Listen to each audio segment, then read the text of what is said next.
డబ్బులు వసూలు చేసి నాపై చెబుతావా అంటూ ఓ ఎక్సైజ్ మహిళా సీఐ అటెండర్ పై చెప్పుతో దాడి చేసింది. ఈ ఘటన అనంతపురం జిల్లా కళ్యాణదుర్గంలో జరిగింది. మద్యం అక్రమంగా విక్రయిస్తున్న వారి నుంచి డబ్బులు తీసుకొని నాపై చెబుతావా అంటూ excise CI Haseena Banu office boy ను చెప్పుతో కొట్టారు. 2 రోజుల క్రితం జరిగిన ఈ ఘటన ఆలస్యంగా వెలుగులోకి వచ్చింది.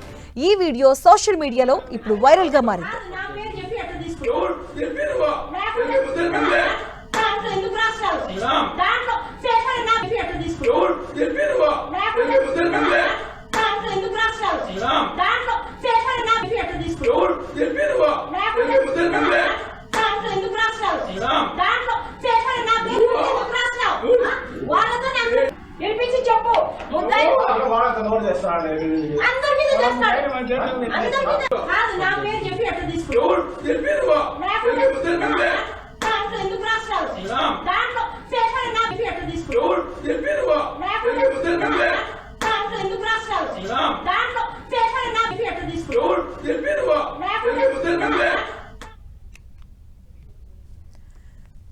సోషల్ మీడియాలో ఈ వీడియో వైరల్ అవుతుంది. డబ్బులు వసూలు చేసి నాపై చెబుతావంటూ కూడా ఓ ఎక్సైజ్ మహిళా సీఐ అటెండర్ పై చెప్పుతో దాడి చేసినటువంటి ఈ వీడియో ఇప్పుడు వైరల్ అవుతుంది. ఈ ఘటన అనంతపురం జిల్లా కళ్యాణదుర్గంలో జరిగింది. మద్యం అక్రమంగా విక్రయిస్తున్న వారి నుంచి డబ్బులు తీసుకొని నాపై చెబుతావంటూ కూడా excise CI Haseena Banu office boy ను చెప్పుతో కొట్టారు. ఈ వీడియో ఇప్పుడు వైరల్ అవుతుంది. 2 రోజుల క్రితం జరిగినటువంటి ఈ ఘటన ఆలస్యంగా వెలుగులోకి వచ్చింది.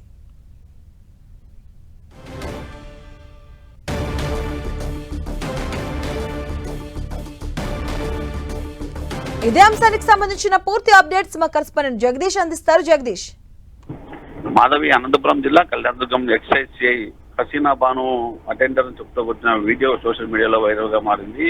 గత కొంతకాలంగా CI excise Kalyandurg excise CI Haseena Banu అవినీతి ఆరోపణలు ఎదుర్కొన్న నేపథ్యంలో అటెండర్ నాని ఎక్సైజ్ సంఘం వాళ్లకు ఫిర్యాదు చేసినట్టు సమాచారం. ఈ నేపథ్యంలోనే ఎక్సైజ్ సంఘం అధికారులు 2 రోజుల క్రితం కళ్యాణదుర్గం ఎక్సైజ్ లో విచారణకు వచ్చారు. ఈ నేపథ్యంలోనే నువ్వు మద్యం షాపులు, బెల్ట్ షాపులు వాళ్ళతో నువ్వు డబ్బులు తీసుకుంటూ నా మీద ఫిర్యాదు చేస్తావా అంటూ కూడా వారి ముందే ఎక్సైజ్ సంఘం అధికారుల ముందునే అటెండర్ నాని చెప్పుతో పెట్టిన దృశ్యాలు వీడియో తీసి ఎవరో సోషల్ మీడియాలో పెట్టారు. నేపథ్యంలోనే నిన్న అర్ధరాత్రి నుంచి కూడా ఈ వీడియో సోషల్ మీడియాలో వైరల్ అవుతుంది. దీని మీద ఎక్సైజ్ సంఘం అధికారులు ఫిర్యాదు చేసినా కానీ న్యాయం జరగదంటూ కూడా అటెండర్ నాని కూడా ఆవేదన వ్యక్తం చేస్తున్న పరిస్థితులు. ఈ నేపథ్యంలో ఈ రోజు ఎక్సైజ్ సూపరింటెండెంట్ అనంతపురం జిల్లా అధికారులు వీరిపైన విచారణ చేస్తున్నట్టు కూడా సమాచారం ఉంది.